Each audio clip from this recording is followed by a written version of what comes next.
This is a story about, well, me. So, come and see. It's not what you think. Trust me, yeah. Don't blink. Let me take you on a journey. Strap in and let's go.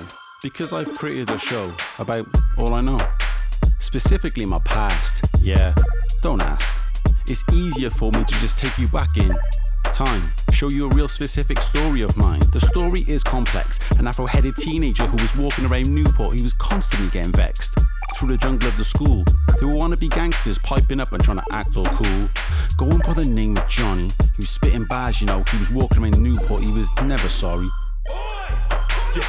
It's my honour to talk about the brother named Connor. Connor, man is a gunner, acting like a big boss now in the town. It won't be long till he ain't around. Nobody likes him cause he's bait. His character's nothing long, fake. Claims he's the best at spitting. Gets no weed up, no kind of mention. I just wanna say that on this day that his head top was full of lead. I picked the red rose and wore a black suit to his funeral cause he's dead. Connor ain't black, gassed up talking all bad. Begs it on every track. Two-faced black and white looking like Phantom of the Opera. It's the making of a monster. Black, black, black, black, black. You strapped in? Well, let's go.